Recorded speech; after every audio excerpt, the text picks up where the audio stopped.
Well, let's talk now to Colonel Simon Diggins, military and defence analyst, because this morning we woke up to the news that 2 people have been taken to hospital after a major fire at nuclear submarine shipyard in Cumbria.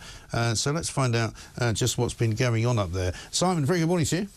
Mike, good morning to you as well. Nice to see you. I mean, I think we're talking about a place not far from Barrow-in-Furness, if it's actually in there, BAE Systems there. I mean, it's the sort of, it's the main employer in the town, I think, because there's not much else there. But it's a big operation. And it sounds like quite a serious fire. I mean, I guess everybody's first question will be, you know, was there ever a point that we might have been in danger from some kind of nuclear leak? I think the fire precautions in sites like this are extremely controlled, and they look very carefully at issues around leaks from nuclear material. Nonetheless, it's a very serious fire. I mean, it is a major defence industry facility, and these things should be taken very seriously.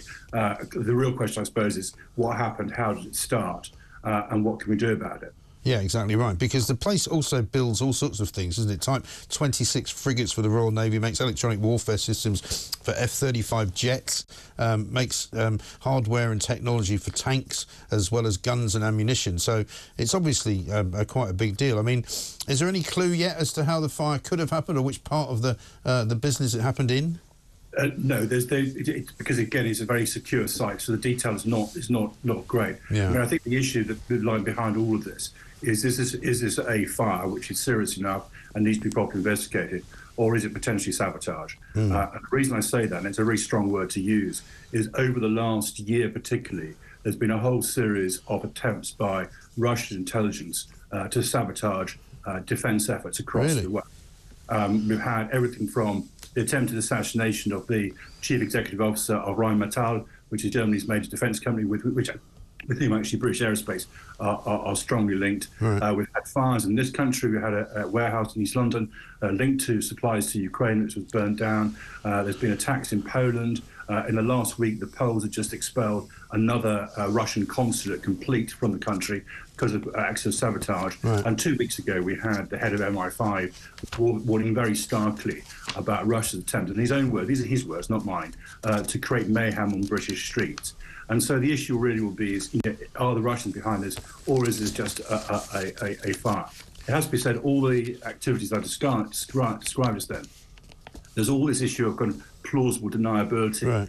And what the Russians are often doing, they're using criminal gangs, they're using people who have had no previous connection with intelligence services to conduct these operations. But I mean, that'll be to be decided down the line.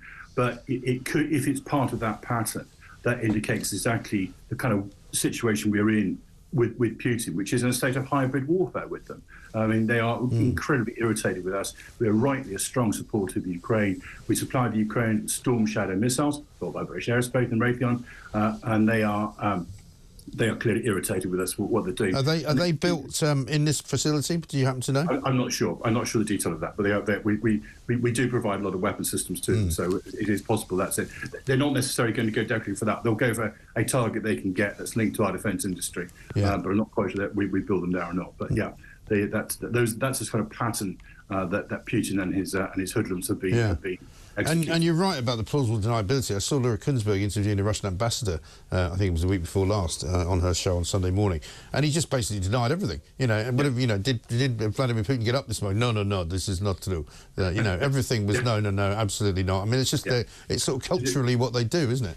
It's just like it's talk to the hand. I mean, if they can't, it's either talk to the hand or they use some sort of deception operation to try and hide what they're doing. So a serious business this morning. We see what happens. But if it is the Russians or Russian agents or Russian proxies, then again a really strong indication of how serious this war that we're now in is going on.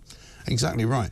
Because, I mean, I suppose the other question would be, I understand that the fire and rescue people locally from Cumbria Fire and Rescue are there on the scene, but you would assume as well that they'd sort of have their own fire service actually internally, wouldn't you?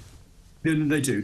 I mean, my experience of defence establishments is they're normally really well organised in terms of fire defence, and their staff are really well trained and really well organised. And the particular hazards associated with this sort of site, the hazardous materials that be around it, including potentially nuclear materials, will be well understood by the fire service, by the local fire service to the site, and also the more regional fire service, in this case, Cumbria Fire and Rescue. So I think that from that side, everything possible that could be possible to contain it will be taking place. But I mean, how quickly they can do that, when they can go back into the site to check out what actually happened and how it happened, it may take a few days. Yeah, well, we'll keep an eye on it. Thanks very much indeed. Good to talk to you.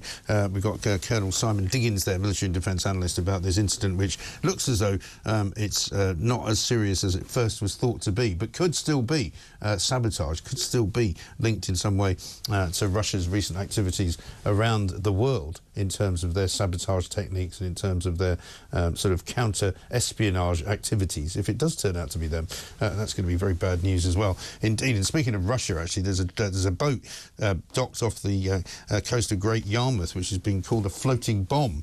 Russian-linked cargo ship called the MV Ruby, Maltese flagged, carrying 20,000 tonnes of ammonium nitrate fertiliser from a port in northern Russia. It was meant to be going to the Canary Islands. Well, they want that for. It was damaged in bad weather, so now it's just sitting pretty much at a dock by Great Yarmouth. 20,000 tonnes of explosive fertiliser. According to people on the scene, it poses no risk. Well, that's all right then. No problem. This is, of course, talk.